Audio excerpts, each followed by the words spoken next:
تو روزے کا معنی رکنا ہے. روزے کا معنی بولیے, روزے کا معنی رکنا. کس سے؟ جھوٹ سے, غیبت سے, بدی سے, بد نگاہی, کھانے پینے. روزہ کس پہ فرض ہے؟ امیروں پہ کہ غریبوں پہ؟ جی کہنے میں تو کام ہی, میرا تو کام ہی محنت مزدوری والا, میں کیسے روزہ رکھوں؟ میں تو دیہڑی لگاتا ہوں تو روزہ کیسے رکھوں؟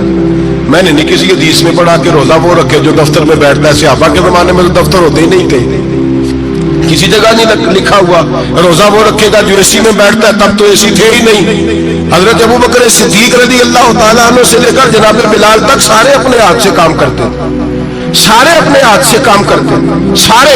حضرت عمر فاروق رضی اللہ تعالیٰ عنہ خلیفہ وقت ہونے کے باوجود مالک غنیمت کے اونٹ چڑھنے جاتے تھے تو چراگاہ میں چھوڑنے میں جاتے تھے, لینے بھی آتے تھے واپس. سارے لوگ اپنے ہاتھوں سے مشقت والے کام کرتے. حضرت بلال مزدوری کرتے, سلمان فارسی مزدوری کرتے, مقداد مزدوری کرتے, صحابہ مزدوریاں کرتے, روزے رکھتے. اور رمضان کے جانے کا وقت ہوتا تو در رسول پہ کھڑے ہو کے عرض کرتے, محبوبہ دل نہیں بھرا, دل کرتا ہے کبھی رب سارا سال ہی روزے عطا کرے, سارا سال رمضان دے تو ہم سارا سال روزے رکھنے کو تیار ہیں. جذبہ تھا, طاقت تھی, ہمت تھی. آج نوجوان لڑکا ہے کہتا ہے مجھ سے بھوک برداشت نہیں ہوتی. میرے بھائی رب بیماری لا دینا, اللہ سے دعا مانگے اللہ شفائے عطا فرمائے, اور دعا کرے اللہ آزمائش سے محفوظ فرمائے.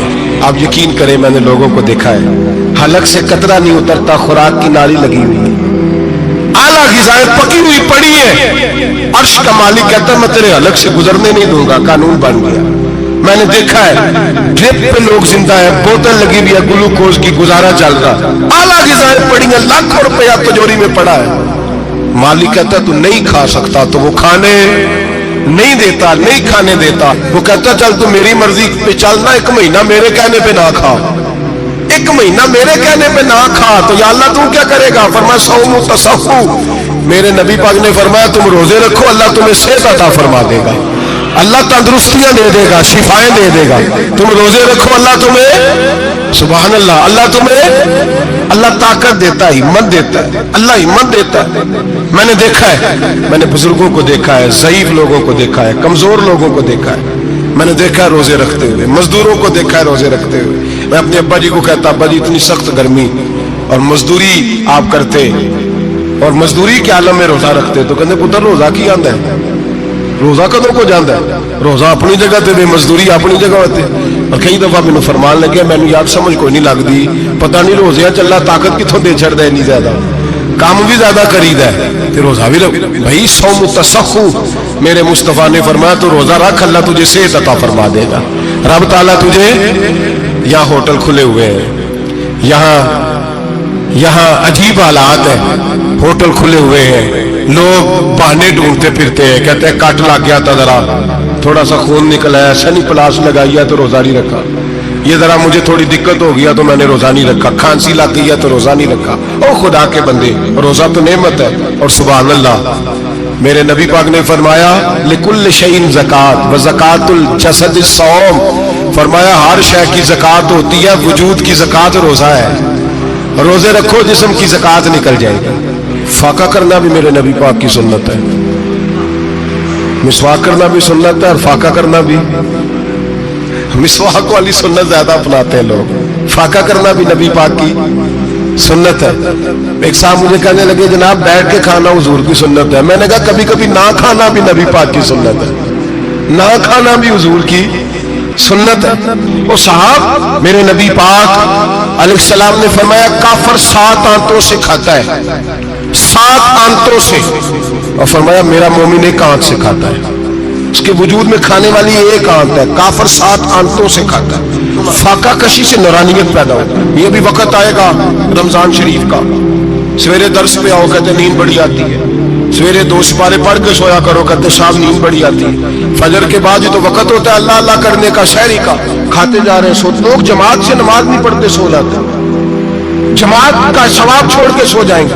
بھائی رمضان مبارک میں فاقہ کشی کی ٹریننگ ہوتی ہے, فاقہ کشی کی تربیت لے, رمضان میں روکے اپنے آپ کو, تربیت ہوگی.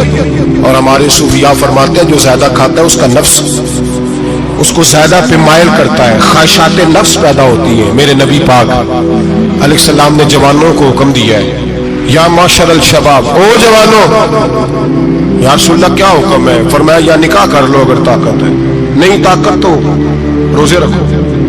حضور روزے سے کیا ہوگا؟ فرمایا تمہارا نفس کچلا جائے گا، شیطان وسوسہ اندوزی نہیں کرے گا۔ آج نوجوان بڑھ بڑھ کے کھاتا ہے، بہت زیادہ کھاتا ہے، کبھی اس ہوٹل سے کھاتا ہے، کبھی اس ہوٹل سے کھاتا ہے۔ اتنا زیادہ کھائیں گے تو نفسانی قوتیں اچھل کر کے آئیں گے، مشکل ہو جائے گا۔ شادیاں دیر سے ہوتی ہیں، ماں باپ آنکھیں بند کر کے بیٹھے ہوئے ہیں۔ اگر ماں باپ کی ذمہ داری ہو اور ماں باپ نکاح نہ کرے تو نبی پاک نے فرمایا بچے گناہ کریں گے تو جتنا گناہ بچے کو اتنا باپ کو بھی ہوگا۔ تو ماں باپ چپ ہے، دوسرا شادی مشکل بڑی ہے، مہنگی بڑی، اور تیسرا نہیں کر رہے کچھ لوگ تو روزے بھی نہیں رکھ رہے۔ تو رمضان ان کے لیے بھی وقت ہے، نفسانی قوتیں کچلی جائیں گی۔ کھانا جتنا کم کھایا جائے گا اتنا وجود کے اندر نفسانی خواہشات کم پیدا ہوں۔ تو رمضان تو پریکٹس ہے مجاہدے کی، دین کی۔ اور دوسرا میرے حبیب پاک صلی اللہ علیہ وسلم نے فرمایا ہے، حضور فرماتے ہیں کہ رمضان اور قرآن کا آپس میں رشتہ ہے۔ قرآن پاک کتنا پڑھنا چاہیے روزانہ؟